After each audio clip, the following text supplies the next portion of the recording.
देखिए एयरपोर्ट में अभी पहले फेज में हम लोग किसी को नहीं हटा रहे हैं।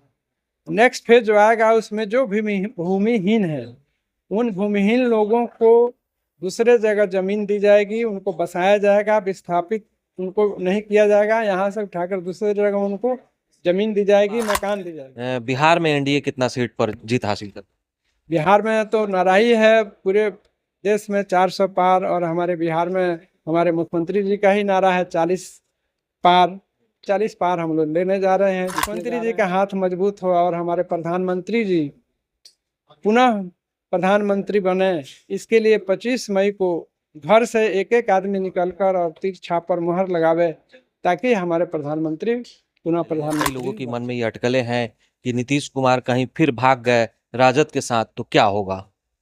इस पर तो हमारे परम आदरणीय मुख्यमंत्री जी कई बार स्टेटमेंट दे चुके हैं, इसलिए इसमें तो कोई संशय की बात नहीं है। जो लोग विरोधी विपक्षी का तो कुछ न कुछ कहना काम है, वो कुछ न कुछ कहते रहते हैं। गोपालगंज में छठे चरण में लोकसभा का चुनाव होना है। हमारे साथ यहाँ के एनडीए के प्रत्याशी यानी जदयू के खाता में यह सीट है, डॉक्टर आलोक कुमार सुमन है बात करने के लिए। बात करेंगे कि क्या मैनिफेस्टो है, आप जब चुनाव मैदानी में है, इससे पहले भी सांसद आप रहे हैं, वर्तमान में है, अभी जो चुनाव होने वाला है उसके लिए क्या मैनिफेस्टो आपने बनाया है? सबसे पहले आप दोनों को बहुत बहुत धन्यवाद।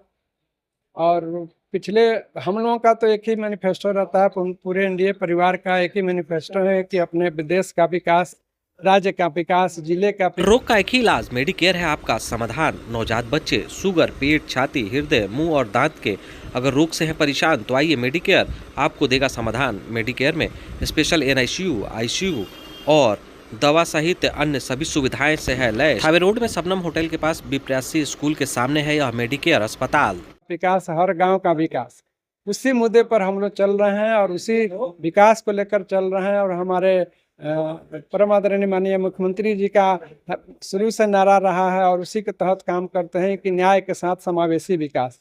और उसी तरह हमारे माननीय प्रधानमंत्री जी का नारा है कि सबका साथ, सबका विश्वास, सबका विकास, सबका प्रयास। उस नारे के साथ भारत को भी एक विकसित राष्ट्र बनाने के क्रम में आगे बढ़ रहे हैं। हमारे प्रधानमंत्री जी भारत को विकसित बनाना चाहते हैं, हमारे मुख्यमंत्री जी बिहार को विकसित बनाना चाहते हैं।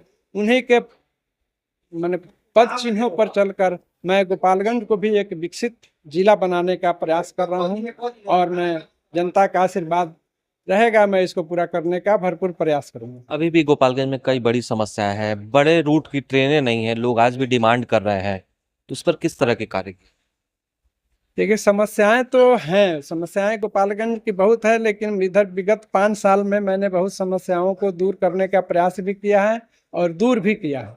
तो चूंकि समस्याएं बहुत दिन से, समस्याएं पुरानी हैं, एक एक करके सब काम हो रहे हैं और वो सब काम हो रहे हैं। जैसे एक गोपालगंज के विकसित गोपालगंज बनाने के क्रम में मैं एक आपको बताऊं कि यहाँ पीएनजी सप्लाई का भी मैंने व्यवस्था करा दिया है, उसका टेंडर हो गया है। काम ये होगा कि हर घर घर में पाइपलाइन, पाइप से गैस की सप्लाई होगी।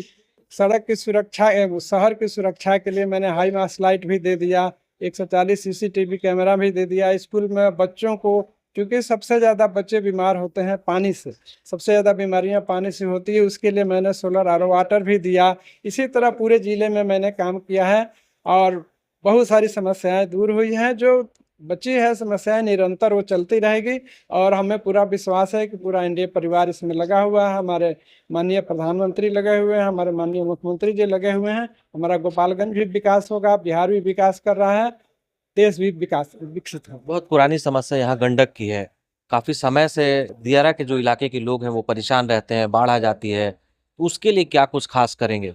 देखिए गंडक की समस्या, चूंकि मेरा भी घर उसी गंडक क्षेत्र में है, उसका मैं भुक्तभोगी भी हूँ, और मैं तो बहुत करीब से उस सब वो त्रासदी को मैंने देखा है। इसलिए मैंने पिछले संसद में भी बाढ़ की समस्या को उठाया था, और मैंने ये सरकार से मांग की थी कि उसको गंडक के किनारे को बोल्डरिंग और पिचिंग कर दी जाए, ताकि अस्थायी निदान हो। और जो हम लोगों के किसानों की करोड़ों की फसल की क्षति होती है, लोग विस्थापित हो जाते हैं, वो विस्थापन रुके और क्षति रुके, और सरकार का भी जो उसको रोकने में रेवेन्यू खर्च होता है उसमें भी कमी आए। इसमें चूंकि इसको मैंने एक इंटरनेशनल मुद्दा बनाकर नेपाल को भी इसमें इन्वॉल्व किया, सरकार से आग्रह किया है कि नेपाल की सरकार बैठे, हमारी केंद्र सरकार बैठे, हमारी बिहार सरकार बैठकर एक अस्थायी निदान की व्यवस्था की जाए। और उसकी एक ही व्यवस्था जो है वो मैंने डिमांड किया है कि उसके किनारे को बोल्डरिंग कर दी जाए और पिचिंग कर दी जाए। जब बाढ़ जब प्रभावित हुआ तो लोग विस्थापित हुए, तो कई लोग जो सभ्या एयरपोर्ट की जो जमीन है वहां पर बसे हैं, तो वैसे लोगों के लिए क्या व्यवस्था करेंगे? जब एयरपोर्ट बनाएंगे तो वो लोग तो फिर वहां से हटा दिए जाएंगे, तो उसके लिए क्या व्यवस्था? नहीं देखिए, एयरपोर्ट में अभी पहले फेज में हम लोग किसी को नहीं हटा रहे हैं। नेक्स्ट फेज जो आएगा उसमें जो भी भूमिहीन है उन भूमिहीन लोगों को दूसरे जगह जमीन दी जाएगी, उनको बसाया जाएगा, विस्थापित उनको नहीं किया जाएगा, यहाँ से उठाकर दूसरे जगह उनको जमीन दी जाएगी, मकान दी जाएगी।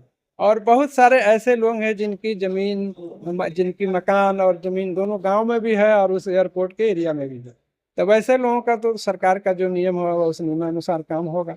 लेकिन जो भी भूमिहीन है, गरीब है, उसको विस्थापित नहीं होने दिया जाएगा, उसकी वैकल्पिक व्यवस्था की जाएगी। अच्छा, क्या लग रहा है कि इस बार बिहार में एनडीए कितना सीट पर जीत हासिल कर?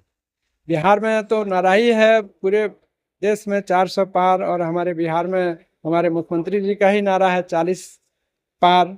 40 पार हम लोग लेने जा रहे हैं, जीतने जा रहे हैं। उधर इंडिया भी तो दावा कर रही है कि नहीं, हम ज्यादा ले रहे हैं, इस बार एनडीए गिर जाएगा बिहार में। दावा करना तो किसी को दावा करने से तो आप रोक नहीं सकते हैं, लेकिन जनता जिसके साथ है उसकी बात होगी। जनता हम लोगों के साथ है, जनता एनडीए परिवार के साथ है, इसलिए हम लोग 40 के 40 लेंगे। अच्छा, कब नामांकन है, क्या कुछ? हाँ, एनडीए के हमारे परिवार के तरफ से ये फैसला हुआ है कि 4 तारीख को मेरा नामांकन है।